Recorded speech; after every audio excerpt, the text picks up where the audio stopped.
Hello everyone, welcome to exam ideal family. आज की इस वीडियो में हम बात करने वाले हैं आधुनिक भारत यानी मॉडर्न हिस्ट्री के बारे में, जो कि air force Y group, navy, coast guard and all other defence exams के लिए बहुत ही उपयोगी होने वाला है।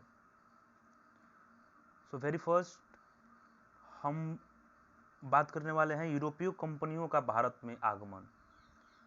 यथार्थ भारत में यूरोपीय कंपनियों का आगमन का क्रम क्या था। तो सबसे पहले पुर्तगाली भारत आए, फिर डच आए, फिर अंग्रेजी यानी कि इंग्लिश कंपनी, फिर डेनिश एंड फिर फ्रांस। तो इसे याद करने का एक छोटा सा ट्रिक, PDADF, PDADF यानी P फॉर पुर्तगाली, D for Dutch, A for अंग्रेज, D for Danish and F for France. आप एक स्थान पर E भी कर सकते हैं, हमने ये ट्रिक के लिए ऐसे ही यहाँ पर A का प्रयोग किया है। So it's depend totally on you. तो आने का क्रम क्या हो गया, पुर्तगाली, डच, अंग्रेजी, डेनिश एंड फ्रांस। ध्यान दीजिएगा, यह यूरोपीय कंपनियों का भारत का आगमन का क्रम था। ठीक है, नेक्स्ट आगे बढ़ते हैं। नेक्स्ट है नंबर 1 पोर्टुगीज यानी पुर्तगाली कंपनी के बारे में पढ़ेंगे, पुर्तगालियों के बारे में पढ़ेंगे। तो वास्को डी गामा पहला यूरोपीय व्यापारी था जो भारत में समुद्र मार्ग की खोज की। ध्यान दीजिएगा, वास्को डी गामा ने भारत की खोज वास्को डी गामा ने नहीं की। वास्को डी गामा ने सिर्फ भारत आने वाले जो समुद्री मार्ग था उसकी खोज की थी। 17 मई 1498 को कालीकट 17 मई 1498 को वास्को डी गामा ने भारत के पश्चिमी घाट पर कालीकट पर प्रवेश किया। वहां का राजा था हिंदू राजा जमोरिन, जो वास्को डी गामा का भव्य स्वागत किया। नेक्स्ट पॉइंट बात करें तो नेक्स्ट है पहला व्यापारिक कोठी। पुर्तगालियों द्वारा स्थापित किया गया पहला व्यापारिक कोठी मतलब फैक्ट्री या कंपनी, वो कौन था, तो कोचिन था। पुर्तगालियों द्वारा व्यापारिक पहला कोठी कौन था, कोचिन। नेक्स्ट बात करें तो नेक्स्ट है पुर्तगाली पहला गवर्नर, मतलब भारत में पुर्तगालियों का पहला गवर्नर फ्रांसिस्को डी अल्मीडा था। Who was the first governor of Portuguese in India, hence Francisco de Almeida, जो कि ब्लू वाटर पॉलिसी लाने वाला यह गवर्नर था, जो कि पुर्तगाल का पहला गवर्नर था। ब्लू वाटर पॉलिसी का मतलब होता था कि समुद्री व्यापार जो होते थे उनमें समुद्री व्यापारियों को कुछ सुरक्षा प्रदान करना, उन सुरक्षा के बदले में ये अपना कुछ टैक्स लेते थे। तो ऐसे करके ब्लू वाटर पॉलिसी उस जमाने में हुआ करती थी, जिसका श्रेय जो है वो पूर्ण रूप से फ्रांसिस्को डी अल्मीडा को जाता है। ठीक है, नेक्स्ट बात करें तो नेक्स्ट है 1661 ईस्वी पुर्तगाली राजा बॉम्बे अंग्रेज दहेज में दे दिया। यानी 1661 ईस्वी में पुर्तगाल का जो राजा था उसने चार्ल्स सेकंड को अपनी बेटी की शादी में बॉम्बे को दहेज के रूप में चार्ल्स द्वितीय को दे दिया था। ठीक है, यानी हमारा बॉम्बे जो था वो चार्ल्स द्वितीय का एक दहेज रूपी शहर था। नेक्स्ट बात करें तो नेक्स्ट है पुर्तगालियों भारत तंबाकू की खेती प्लस प्रिंटिंग प्रेस आरंभ करना। यानी भारत में तंबाकू की खेती और प्रिंटिंग प्रेस का आरंभ ये पुर्तगालियों द्वारा ही किया गया था। ठीक है, नेक्स्ट बात करते हैं तो नेक्स्ट है पोर्टुगीज 1961। यानी पोर्टुगीज जो थे वो सबसे भारत आने वाले सबसे पहले यूरोपीय थे, तथा यहाँ से जाने वाले सबसे बाद में जाने वाले यूरोपीय भी पोर्टुगीज थे। यानी आए सबसे पहले और यहाँ से गए सबसे बाद में। वे 1961 तक भारत में रहे और 9 दिसंबर 1961 को उनको यहाँ से खदेड़ दिया गया, मार के यहाँ से भगा दिया गया, जो कि वो गोवा में अपना प्रभुत्व कायम किए हुए थे। तो 1961 में उनको मुख्य रूप से यहाँ से खदेड़ दिया गया, यहाँ से भगा दिया गया। नेक्स्ट बात करें तो नेक्स्ट यूरोपीय कंपनी है डच। तो डच का जो पहला पर्सन जो भारत आया था वो था कार्नेलिस डी हाउटमैन। यानी प्रथम डच जो भारत आया था उसका नाम था कार्नेलिस डी हाउटमैन, जो कि 1596 ईस्वी में भारत आया था। ठीक है, पहला डच कार्नेलिस डी हाउटमैन पहला डच था जो कि 1596 ईस्वी में भारत में आया था। बात करें डच कंपनी की, तो प्रथम डच कंपनी जो थी वो मुसलीपट्टनम में, प्रथम डच कंपनी मुसलीपट्टनम में स्थापित की गई, जो कि डचों द्वारा स्थापित की गई पहली फैक्ट्री थी।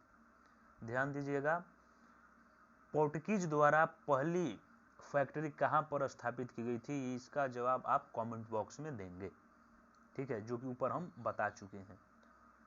नेक्स्ट बात करते हैं, तो नेक्स्ट है बेदरा की लड़ाई, बहुत ही फेमस लड़ाई जो कि 1759 ईस्वी में अंग्रेजों और डचों के बीच में हुआ था। अंग्रेजों और डचों के बीच में 1759 ईस्वी में बेदरा की लड़ाई हुआ, जिसमें डचों की हार हो गई और अंग्रेजी सेना जीत गई। अंग्रेजी सेना का जो कैप्टन था, वो कैप्टन कौन था? Robert Clive. ठीक है, और उसी समय से डच का जो है वो भारत से 1759 ईस्वी में जब ये अंग्रेजों से युद्ध हार गए, उस समय से इनका भारत पर प्रभुत्व खत्म हो गया और फिर पूर्ण रूप से अंग्रेजों ने अपना प्रभुत्व कायम किया। नेक्स्ट बात करें, तो नेक्स्ट है अंग्रेज, जो कि वेरी वेरी इंपॉर्टेंट, जिन्होंने हमें पूरा जितना हो सके उतना हर संभव हमें लूटने का प्रयास किया, कुछ अच्छे काम भी किए, उन सभी के बारे में हम आगे बात करने वाले हैं। तो अंग्रेज, तो ईस्ट इंडिया कंपनी जो है वो भारत 1600 ईस्वी में, और हॉकिंस जो था 1608 ईस्वी में जहांगीर के दरबार में आया। यानी ईस्ट इंडिया कंपनी की स्थापना भारत में 1600 ईस्वी में ही हो गई थी, जबकि भारत आने वाला प्रथम अंग्रेज हॉकिंस था, उसने 1608 ईस्वी में जहांगीर के दरबार में आया था। ठीक है, नेक्स्ट बात करें, तो पहली फैक्ट्री 1608 ईस्वी में सूरत में बनने को थी, जो कि रद्द कर दिया गया, और 1611 ईस्वी में सर्वप्रथम मुसलीपट्टनम में इन्होंने भी अपना कंपनी स्थापित किया। नेक्स्ट पॉइंट पर बात करें, तो नेक्स्ट है प्रारंभ में ईस्ट इंडिया कंपनी के 217 साझीदार थे।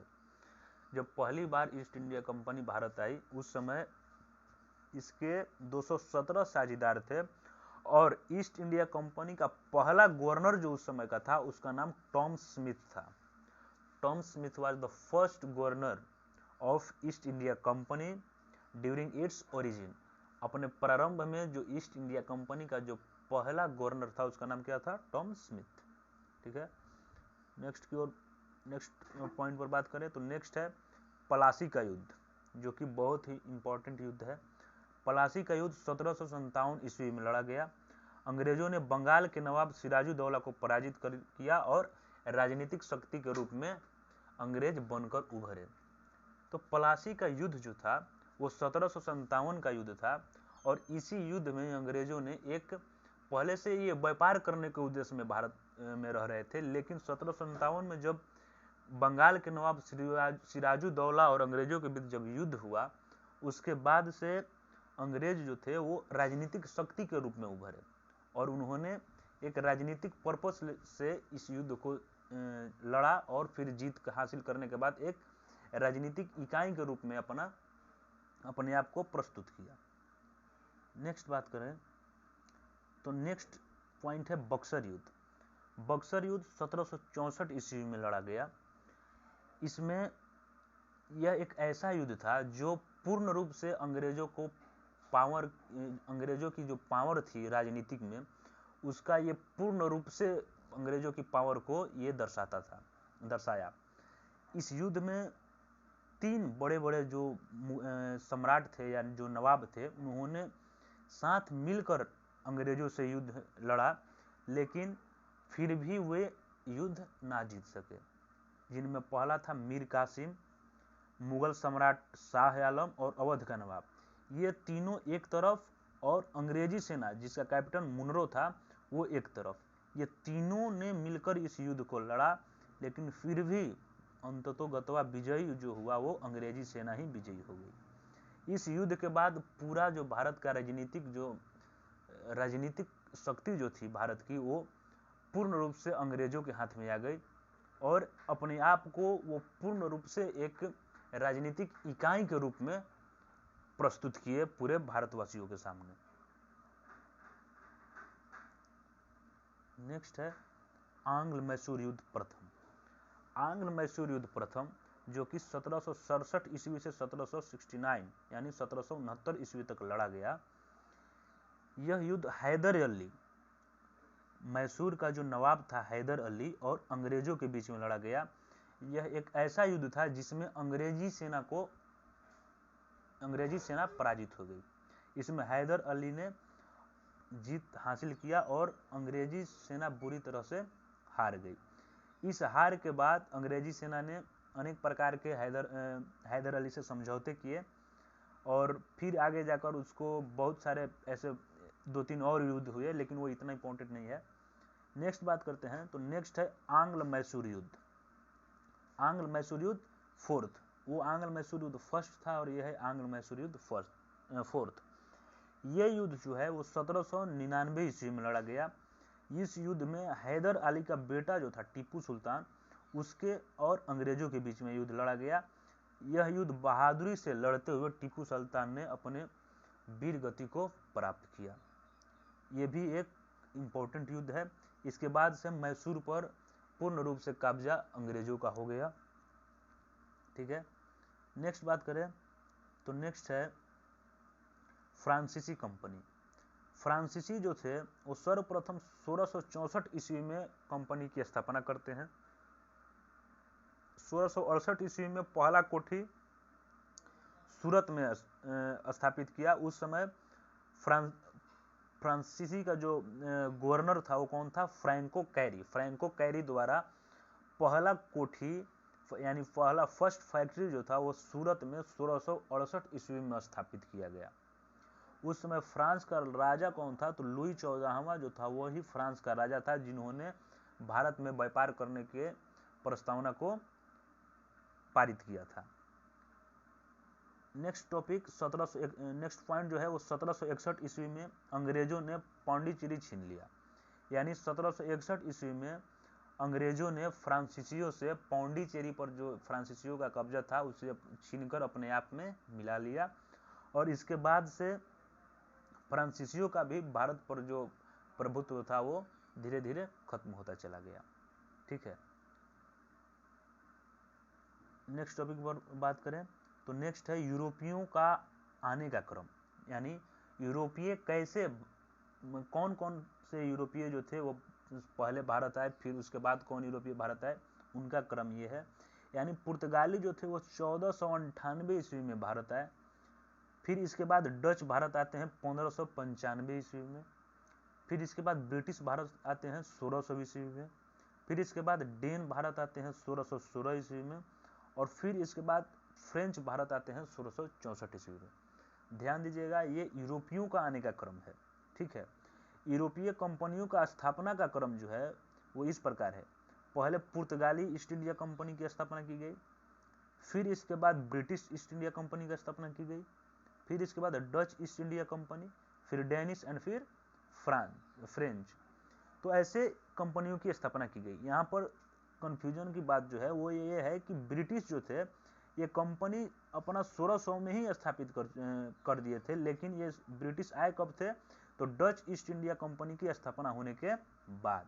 ठीक है, तो पहले आए थे पुर्तगाली, फिर डच और फिर ब्रिटिश, लेकिन कंपनी कैसा बना था?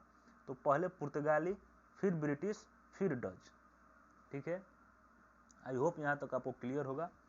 अब नेक्स्ट टॉपिक की बात करेंगे तो नेक्स्ट है बंगाल के गवर्नर जनरल। इनसे हमेशा एयरफोर्स या नेवी के एग्जाम में क्वेश्चन बनते रहते हैं जो कि बहुत ही इंपॉर्टेंट रहते हैं, तो इस पर बात करेंगे।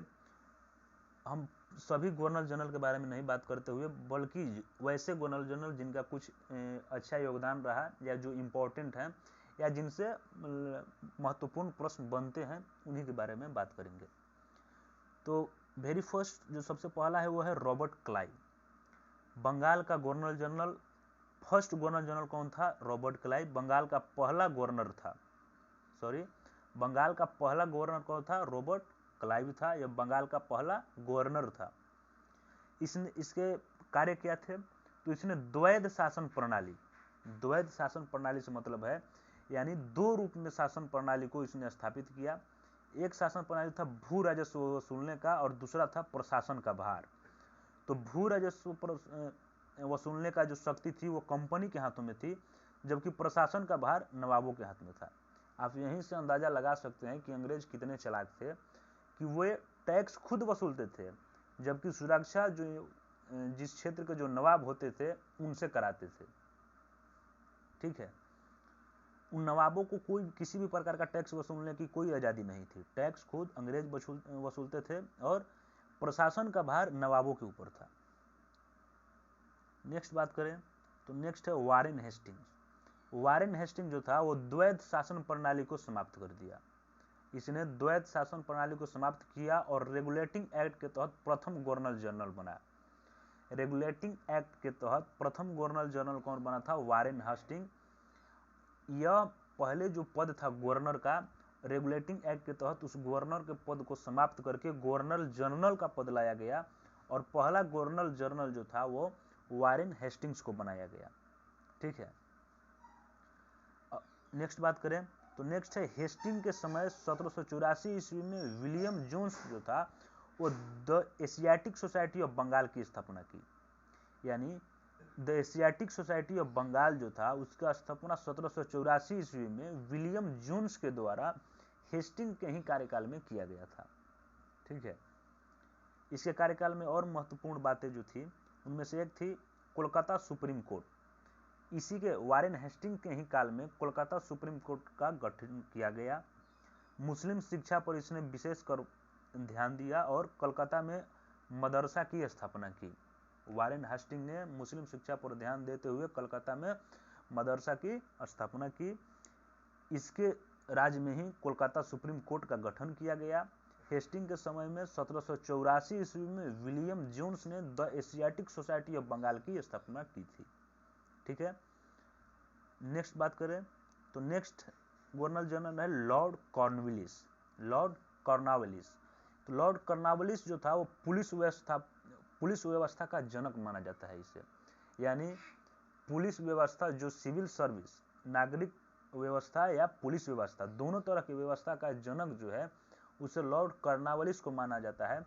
इसने पुलिस सुरक्षा में या पुलिस व्यवस्था में तथा नागरिक व्यवस्था में अपना अहम योगदान दिया और अनेक प्रकार के सुरक्षा के रूल बनाए तथा बहुत सारे नियम कानून पारित किया। इसीलिए इसे पुलिस व्यवस्था का जनक भी माना जाता है। इसने अस्थायी बंदोबस्त, जो टैक्स वसूलने का एक प्रक्रिया था, अस्थायी बंदोबस्त इसने प्रस्तुत किया। जिसके तहत अस्थायी बंदोबस्त के तहत होता क्या था कि जो कंपनी थी वो 10/11 यानी 11 हिस्से में से 10 हिस्सा वो अपने पास रखती थी और 1/11वां जो भाग था वो स्वयं जमीन जो 1/11वां भाग जो था वो जमींदारों के पास रह जाता था टैक्स वसूलने के लिए। तो ये जमींदारों से 10/11 भाग टैक्स लेती थी। अगर जमींदार के पास टोटल 11 रुपया होते थे उसमें से ये 10 रुपया अपने टैक्स के रूप में रख लेती थी और 1 रुपया उनके पास छोड़ देती थी। तो ये इनके अस्थायी बंदोबस्त का ये प्रक्रिया था। ठीक है, जमींदार जो थे वो किसानों से टैक्स वसूलते थे। वो जितना टैक्स वसूलते थे उसका 11/10 जो पार्ट होता था वो अंग्रेजों को दे देते थे और एक हिस्सा अपने पास रखते थे। नेक्स्ट है एकमात्र गवर्नर जनरल था जिसका समाधि जो है वो भारत में गाजीपुर में है। यह लॉर्ड कॉर्नवालिस जो है वह एकमात्र गवर्नर जनरल है ब्रिटिश का जिसका समाधि स्थल भारत में बना है, जो कि गाजीपुर में स्थित है। ठीक है, नेक्स्ट बात करें तो नेक्स्ट है लॉर्ड वेलेस्ली। लॉर्ड वेलेस्ली जो है वह सहायक संधि प्रणाली लागू करने वाला था। भारतीय रियासतों को ईस्ट इंडिया कंपनी के प्रभुत्व को स्वीकार करना पड़ता था इसके तहत। यानी लॉर्ड वेलेस्ली जो है वो सहायक संधि प्रणाली लाया, जिसके तहत भारतीय जो रियासतें थी उनको न चाहते हुए भी ईस्ट इंडिया कंपनी के डोमिनेंस यानी इसके प्रभुत्व को उन्हें स्वीकार करना पड़ता था। फोर्ट विलियम कॉलेज की स्थापना यानी लॉर्ड वेलेस्ली जो था उसने फोर्ट विलियम कॉलेज की स्थापना की। यह स्वयं अपने आप को खुद से ही बंगाल का शेर कहा करता था। इसे लगता था कि वो खुद बंगाल का शेर है। ठीक है, तो लॉर्ड वेलेस्ली जो था वो सहायक संधि प्रणाली लागू किया, जिसके तहत भारतीय रियासतों को न चाहते हुए भी ईस्ट इंडिया कंपनी के प्रभुत्व को स्वीकार करना पड़ता था। फोर्ट विलियम कॉलेज की स्थापना की और स्वयं को बंगाल का शेर कहा करता था। नेक्स्ट बात करें तो नेक्स्ट है भारत के गवर्नर जनरल। अब नेक्स्ट टॉपिक भारत के गवर्नर जनरल, वो थे बंगाल के गवर्नर जनरल। अब हमें भारत के गवर्नर जनरल के बारे में पढ़ेंगे। तो भारत का पहला गवर्नर जनरल था Lord William Bentinck. Lord William Bentinck Bharat का प्रथम गवर्नर जनरल, जो बंगाल का अंतिम गवर्नर जनरल था। यानी जो बंगाल का अंतिम गवर्नर जनरल था, उस बंगाल के अंतिम गवर्नर जनरल को, बंगाल का जो अंतिम गवर्नर जनरल था उसे ही भारत का फर्स्ट गवर्नर जनरल बनाया गया 1833 ईस्वी के चार्टर एक्ट के तहत। यानी पहले अंग्रेजों का डोमिनेंस जो था वो बंगाल पर था, धीरे धीरे डोमिनेंस पूरे भारत में बढ़ता गया और जब पूरे भारत में इनका प्रभुत्व बढ़ गया, तब इन्होंने अब बंगाल के गवर्नर जनरल से लॉर्ड विलियम बेंटिक को 1833 के चार्टर एक्ट के तहत पूरे भारत का गवर्नर जनरल के रूप में इसे भारत के गवर्नर जनरल के रूप में प्रस्तुत किया। इसमें नेक्स्ट पॉइंट की बात करते हैं तो नेक्स्ट है सती प्रथा का अंत। यानी लॉर्ड विलियम बेंटिक ने राजा राममोहन राय की सहायता से भारत में अनेक प्रकार के सामाजिक जो त्रुटियां थी उनको सुधार किया। उनमें से एक त्रुटियां थी सती प्रथा का अंत होना।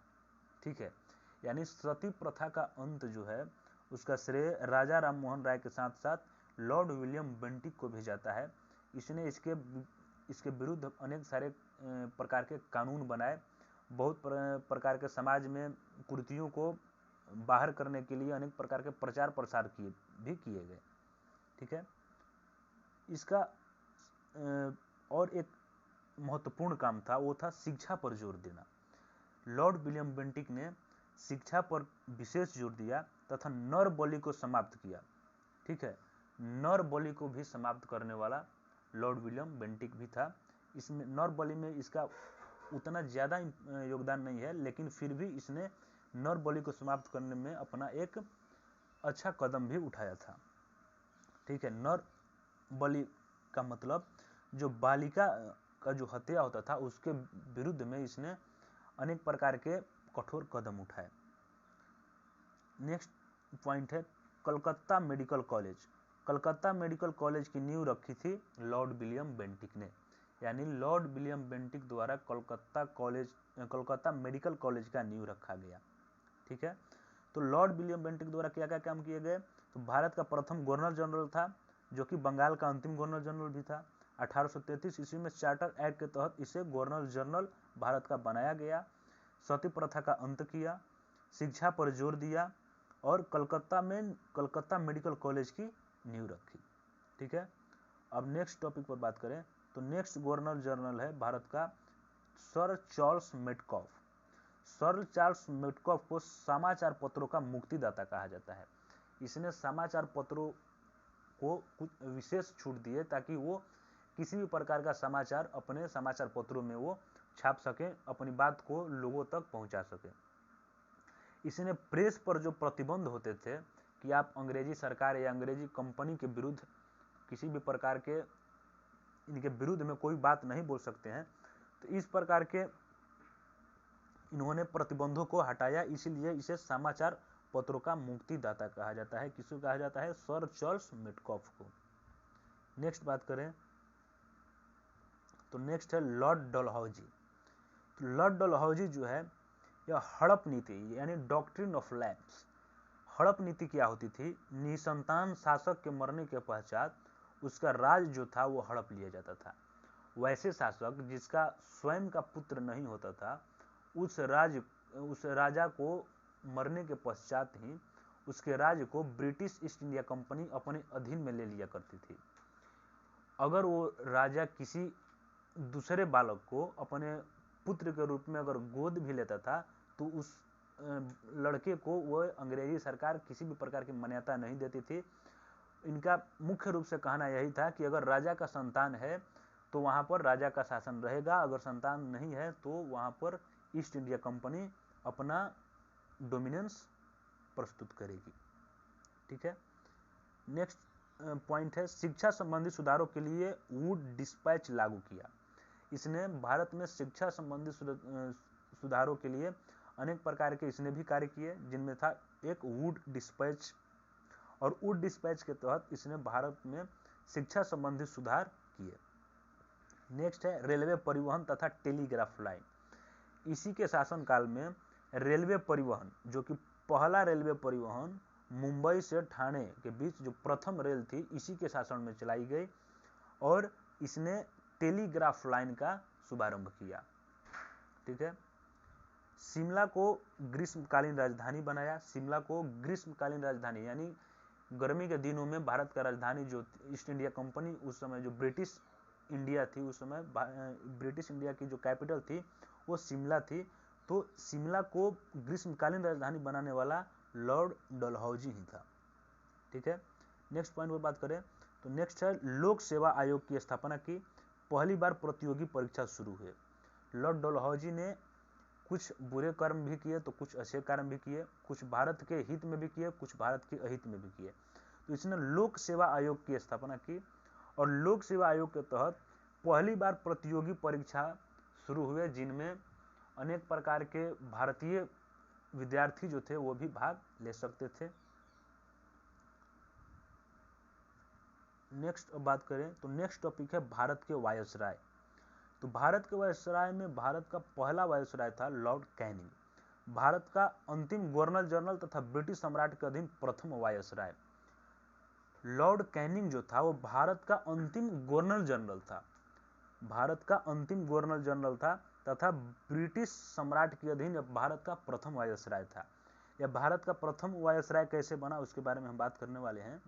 तो 1857 ईस्वी का ऐतिहासिक सैनिक विद्रोह, जब 1857 ईस्वी में ऐतिहासिक सैनिक विद्रोह हुआ, जिसके बारे में डिटेल्स में हम आगे बात करेंगे, उसमें क्रांति के बाद जो है वो शासन कंपनी के हाथों से हटाकर सीधे ब्रिटिश क्राउन के पास चली गई। यानी 1857 से पहले क्या होता था कि British east India company Bharat पर रूल करती थी, लेकिन जैसे ही 1857 की जो क्रांति हुई उसके बाद ब्रिटिश ईस्ट इंडिया कंपनी से जो शासन थी उसे हटाकर सीधे जो ब्रिटिश क्राउन था, जो ब्रिटेन का जो राजा था, उसके हाथों में भारत की शासन प्रणाली चली गई। और जब उसके शासन में हाथों में जब शासन प्रणाली चली गई, उसके बाद उसने क्या किया कि भारत से गवर्नर जनरल का पद हटाकर उसने वायसराय का पद लाया, और प्रथम वायसराय लॉर्ड कैनिंग था। लॉर्ड कैनिंग जो था वो विधवा पुनर्विवाह अधिनियम पारित किया। ठीक है, लॉर्ड कैनिंग जो था वो विधवा पुनर्विवाह अधिनियम पारित करने वाला भारत का वायसराय था। राज विलय नीति, हड़प नीति को इसने समाप्त किया। इसने भी कुछ अच्छे कार्य किए, जिनमें एक था राज विलय नीति यानी डॉक्ट्रिन ऑफ लैप्स जो थी, जो जिसके तहत निसंतान राजा की जो राज्य होती थी उसे हड़प ली जाती थी, उस नीति को इसने समाप्त किया। कोलकाता, बॉम्बे और मद्रास में विश्वविद्यालय की स्थापना की 1857 ईस्वी में। इसने 1857 ईस्वी में कोलकाता, बॉम्बे और मद्रास में विश्वविद्यालय की स्थापना की। ठीक है, नेक्स्ट बात करते हैं। तो नेक्स्ट है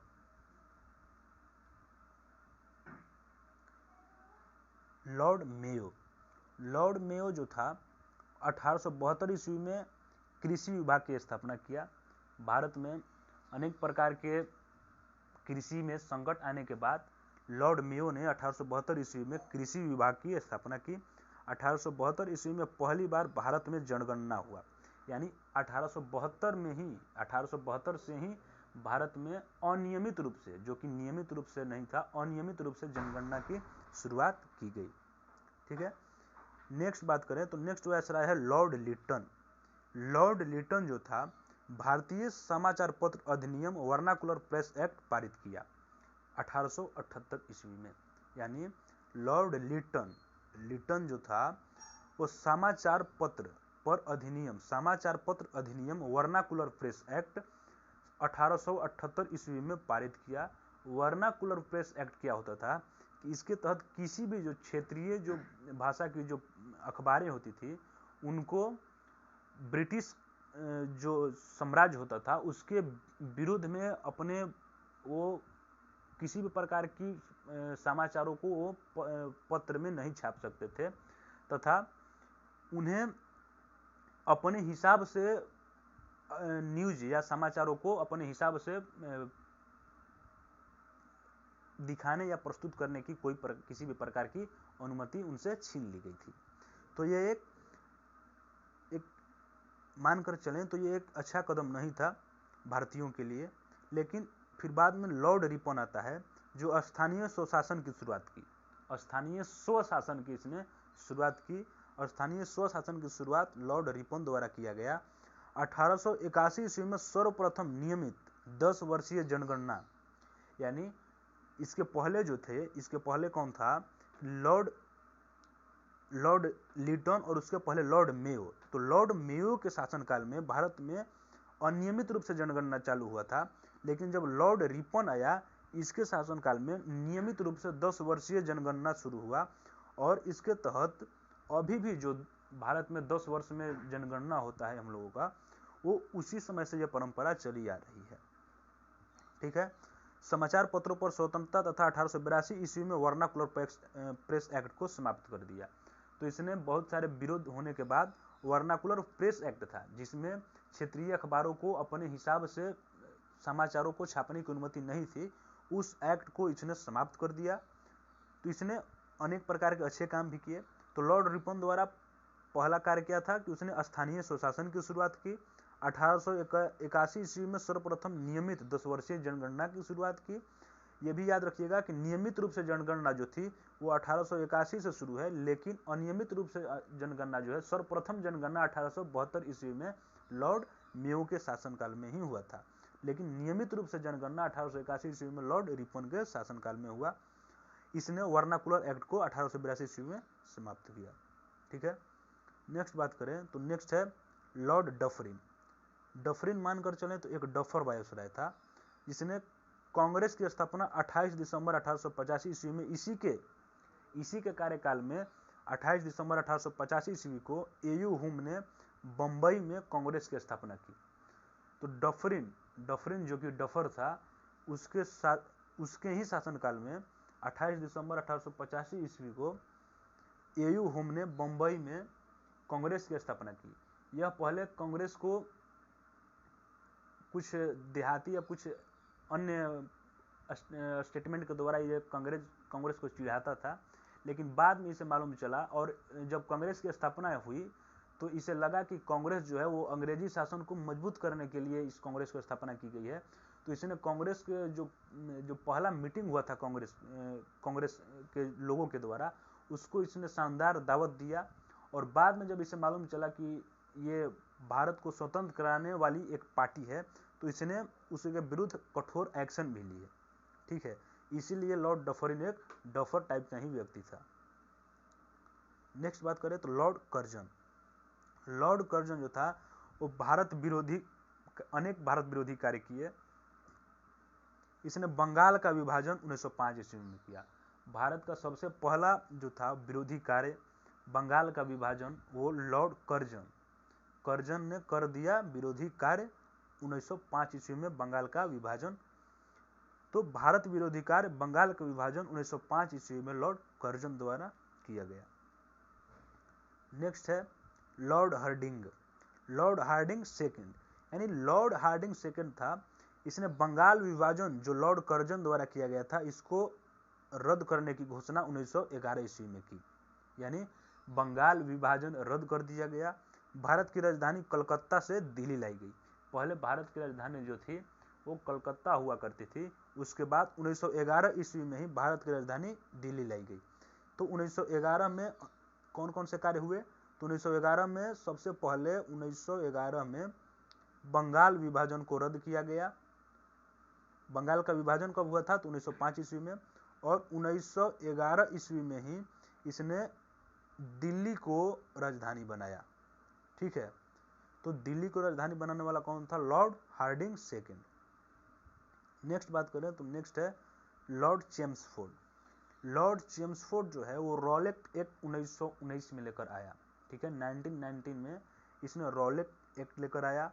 जालियांवाला बाग हत्याकांड जो है वो लॉर्ड चेम्सफोर्ड के शासन में ही हुआ था 13 अप्रैल 1919 को, यानी 13 अप्रैल 1919 को जालियांवाला बाग हत्याकांड हुआ था। उस समय लॉर्ड चेम्सफोर्ड भारत का अंतरिम वायसराय था। मेंटिग्यू चेम्सफोर्ड सुधार, इसने 1919 ईस्वी में मेंटिग्यू चेम्सफोर्ड सुधार लाया। इसे याद रखिएगा, इंपॉर्टेंट है। मेंटिग्यू चेम्सफोर्ड सुधार कब आया था? तो 1919 ईस्वी में। ठीक है, नेक्स्ट बात करें तो नेक्स्ट वायसराय है लॉर्ड इरविन। लॉर्ड इरविन जो है वो साइमन कमीशन भारत आया 1928 ईस्वी में, यानी लॉर्ड इरविन के ही शासन में साइमन कमीशन भारत आया था। कब आया था? 1928 ईस्वी में। 6 अप्रैल 1930 को सविनय अवज्ञा आंदोलन किया गया गांधी जी के द्वारा। ठीक है, यानी सविनय अवज्ञा आंदोलन 6 अप्रैल 1930 को गांधी जी के द्वारा किया गया। 1929 में लाहौर अधिवेशन हुआ और कांग्रेस ने इसी अधिवेशन में 1929 के लाहौर अधिवेशन में कांग्रेस ने पूर्ण स्वराज की मांग की। ठीक है, नेक्स्ट बात करते हैं। नेक्स्ट पॉइंट है प्रथम गोलमेज सम्मेलन। प्रथम गोलमेज सम्मेलन 1930 ईस्वी में लंदन में हुआ था। ठीक है, और भारत के बाबा भीमराव अंबेडकर ही एकमात्र भारतीय थे जो कि 3 गोलमेज सम्मेलन हुए थे और तीनों गोलमेज सम्मेलन में हिस्सा लेने वाले एकमात्र भारतीय थे। गांधी जी ने 2 गोलमेज सम्मेलन में हिस्सा लिया था, और कौन कौन से 2 गोलमेज सम्मेलन में हिस्सा लिया था इसे आप कमेंट बॉक्स में बताएंगे। ठीक है, नेक्स्ट बात करते हैं तो नेक्स्ट वायसराय है लॉर्ड विलिंगटन। लॉर्ड विलिंगटन के समय में द्वितीय गोलमेज सम्मेलन हुआ। ठीक है, लीजिए यहाँ पर आ ही गया। लॉर्ड विलिंगटन के समय में द्वितीय गोलमेज सम्मेलन हुआ 1931 ईस्वी में और तृतीय गोलमेज सम्मेलन हुआ 1932 ईस्वी में। ठीक है, नेक्स्ट बात करें तो नेक्स्ट वायसराय है लॉर्ड लिनलिएगो। तो लॉर्ड लिनलिएगो जो था वो पहली बार चुनाव 1940 ईस्वी में पाकिस्तान की मांग। ठीक है, तो पहली बार चुनाव किया तथा 1940 ईस्वी में पाकिस्तान की मांग इसी के शासन में की गई, यानी पाकिस्तान बनाने की, पाकिस्तान एक अलग राष्ट्र होगा, इसकी मांग 1940 ईस्वी में ही की गई थी और इसने इस प्रस्ताव को पारित भी किया था। 1939 ईस्वी में सुभाष चंद्र बोस ने फॉरवर्ड ब्लॉक की स्थापना की। फॉरवर्ड ब्लॉक की स्थापना किसके द्वारा की गई? सुभाष चंद्र बोस के द्वारा 1939 में, यानी सविनय अवज्ञा आंदोलन के 9 वर्ष बाद फॉरवर्ड ब्लॉक की स्थापना की गई। ठीक है, क्रिप्स मिशन 1942 में भारत आया तथा 8 अगस्त 1942 को भारत छोड़ो आंदोलन चालू हुआ। क्रिप्स मिशन 1942 में भारत आया था और भारत छोड़ो आंदोलन जो है वो 8 अगस्त 1942 को भारत छोड़ो आंदोलन का शुभारंभ किया गया। ठीक है, नेक्स्ट बात करें तो नेक्स्ट है लॉर्ड माउंटबेटन। यह भारत का अंतिम वायसराय तथा स्वतंत्र भारत का प्रथम गवर्नर जनरल था। लॉर्ड माउंटबेटन जो था वो भारत का अंतिम वायसराय था। ठीक है, भारत का अंतिम वायसराय था तथा स्वतंत्र भारत का प्रथम गवर्नर जनरल था। कोई पूछे आपसे कि स्वतंत्र भारत का प्रथम गवर्नर जनरल, स्वतंत्र भारत का प्रथम गवर्नर जनरल, तो स्वतंत्र भारत का प्रथम गवर्नर जनरल लॉर्ड माउंटबेटन था तथा भारत का अंतिम वायसराय जो था वो कौन था? Lord Mountbatten. यह भारत का अंतिम वायसराय था। घोषणा तो भारत पाकिस्तान विभाजन 3 जून 1947। इसने भारत पाकिस्तान विभाजन किया कब? 3 जून 1947 को भारत पाकिस्तान का विभाजन इसने 3 जून 1947 को भारत और पाकिस्तान को अलग कर दिया, एक अलग पाकिस्तान को एक अलग राष्ट्र के रूप में दर्जा दिया। ठीक है, अब नेक्स्ट वायसराय जो है वो चक्रवर्ती राजगोपालाचारी, जो कि स्वतंत्र भारत के प्रथम भारतीय गवर्नर एवं अंतिम वायसराय थे। यानी चक्रवर्ती राजगोपालाचारी जो थे वो भारत के अंतिम वायसराय थे, ठीक है, तथा स्वतंत्र भारत के प्रथम भारतीय गवर्नर जनरल थे, ठीक है। स्वतंत्र भारत के प्रथम भारतीय गवर्नर जनरल कौन था, तो चक्रवर्ती राजगोपालाचारी जी थे।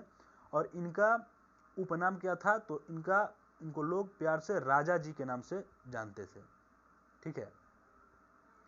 नेक्स्ट पॉइंट, तो नेक्स्ट है 26 जनवरी 1950 भारतीय संविधान, गवर्नर जनरल पद समाप्त और संवैधानिक प्रमुख राष्ट्रपति। यानी 26 जनवरी 1950 को जो भारतीय संविधान था उसने गवर्नर जनरल, सॉरी यहाँ पर वायसराय होगा, तो जो वायसराय था उसका पद समाप्त किया और संवैधानिक प्रमुख राष्ट्रपति को माना।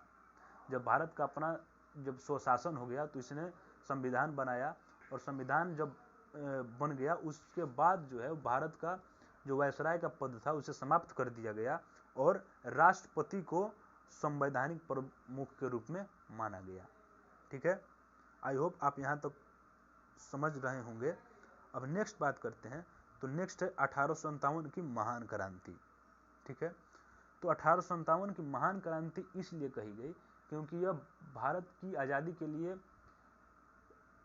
एक तरह से पहला ही ऐसा क्रांति था जो कि इतना डोमिनेंस हुआ था, इतना हावी हुआ था, ठीक है।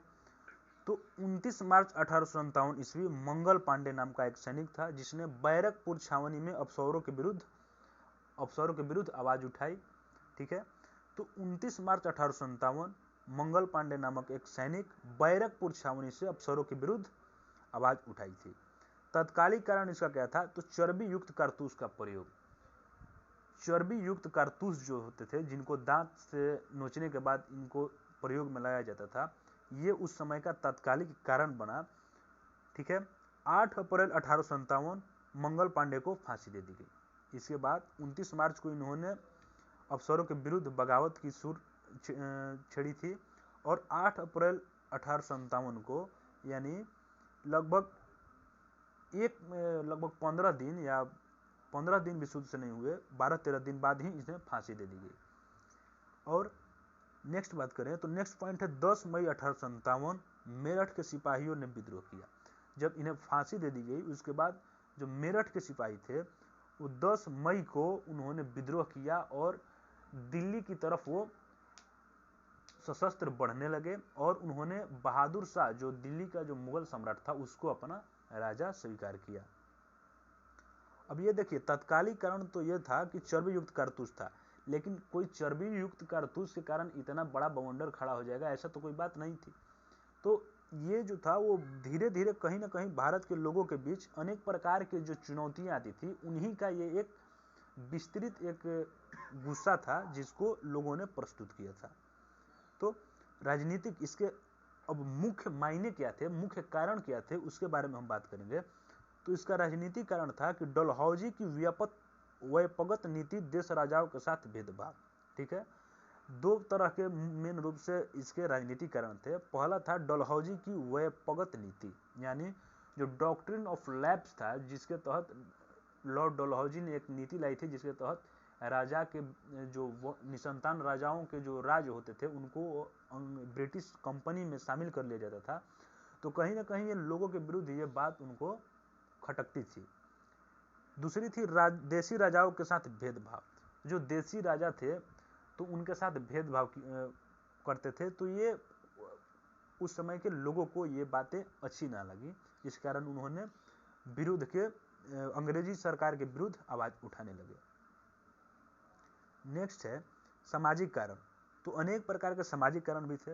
ईसाई मशीनरी द्वारा धर्म का प्रचार करना, यानी ईसाई मशीनरी जो थे, ईसाइयों के जो धर्म गुरु होते हैं, उन्होंने ईसाई धर्म का जमकर प्रचार किया, ठीक है, तथा अनेक प्रकार के प्रलोभन दिए गए ईसाई धर्म अपनाने के लिए।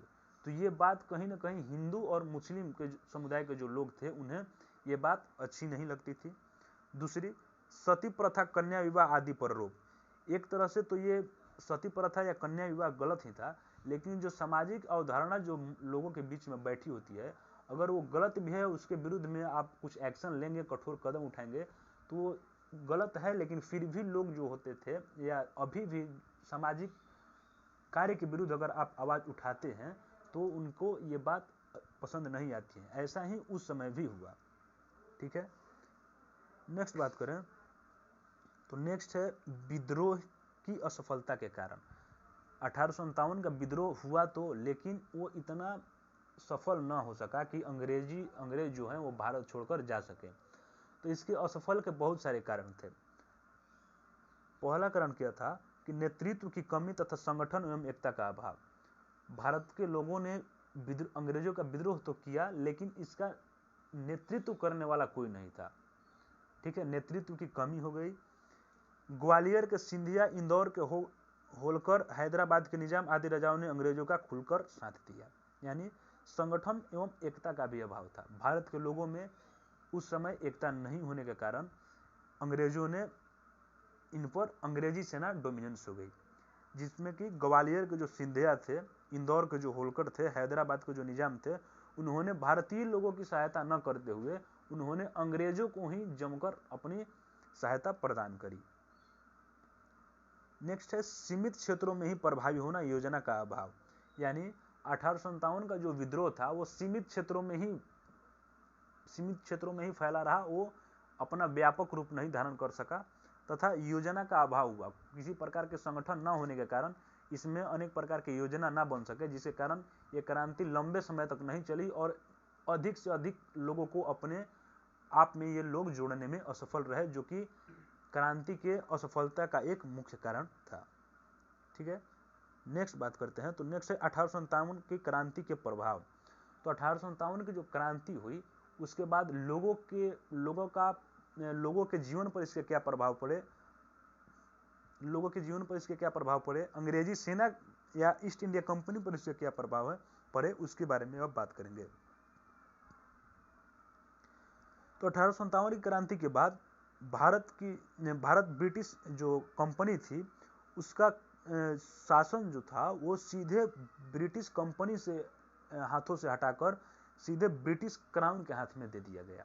ठीक है, जब 1857 की क्रांति हुई उसके बाद भारतीय शासन जो है वो ईस्ट इंडिया कंपनी के हाथों से हटाकर सीधे ब्रिटिश क्राउन के हाथ में दे दिया गया। ठीक है, और जब ब्रिटिश क्राउन के हाथ में आया उस समय गवर्नर जनरल का जो पद होता था भारत में उसे हटाकर वायसराय का पद लाया गया और उसके बाद वायसराय के द्वारा भारत पर शासन को नियंत्रित किया गया। ठीक है, सेना का पुनर्गठन हेतु पील आयोग का गठन। जब सेना ने विद्रोह कर दिया था तो सेना का पुनर्गठन किया गया और इसके लिए पील आयोग का गठन किया गया। देशी रियासतों के प्रति नीति में परिवर्तन किए गए। यानी जो देशी रियासतें थी, जो भारत के जो निजाम या जो राजा होते थे उनके विरुद्ध जो नीति होती थी उसमें परिवर्तन किए गए। उनके प्रति कुछ जो कठोर नीतियां होती थी उनको हटाए गए, ताकि विद्रोह जो है वो आगे इस प्रकार का कोई विद्रोह अंग्रेजी सेना को देखने को ना मिले। ठीक है, नेक्स्ट टॉपिक पर बात करें तो नेक्स्ट है विद्रोह के प्रमुख केंद्र एवं विद्रोही नेता। ठीक है, यहाँ से क्वेश्चन आपसे पूछ सकता है कि विद्रोह के प्रमुख केंद्र जो थे वहाँ का कौन सा नेता उस क्षेत्र को लीड कर रहा था। ठीक है, तो इसके लिए विद्रोह के प्रमुख केंद्र एवं विद्रोही नेता में केंद्र और विद्रोही नेता। तो फर्स्ट केंद्र था दिल्ली। तो दिल्ली से कौन विद्रोही नेता इसको लीड कर रहा था, तो बख्त खां और बहादुर शाह द्वितीय। बहादुर शाह द्वितीय और बख्त खां ने दिल्ली से विद्रोह को लीड किया। कानपुर से नाना साहब और तांतिया टोपे ने लीड किया। लखनऊ से बेगम हजरत महल ने लीड किया। झांसी से रानी की लक्ष्मीबाई ने लीड किया। जगदीशपुर यानी बिहार के जगदीशपुर से कुंवर सिंह ने लीड किया। इलाहाबाद से लियाकत अली ने लीड किया और बरेली से खान बहादुर ने लीड किया। ठीक है, एक बार और देख लेते हैं। दिल्ली से बख्त खान ने और बहादुर शाह द्वितीय ने, कानपुर से नाना साहब ने, लखनऊ से बेगम हजरत महल ने, झांसी से रानी लक्ष्मीबाई ने, जगदीशपुर बिहार से कुंवर सिंह ने, इलाहाबाद से लियाकत अली ने और बरेली से खान बहादुर ने। आई होप यहाँ तक आपको सब समझ आया होगा। इस वीडियो को यहीं तक रखते हैं और नेक्स्ट बात करेंगे अगले वीडियो में। So thank you. अगर आपको ये वीडियो पसंद आया हो तो शेयर करें, चैनल को सब्सक्राइब करें, वीडियो को लाइक करें। थैंक यू एंड जय हिंद।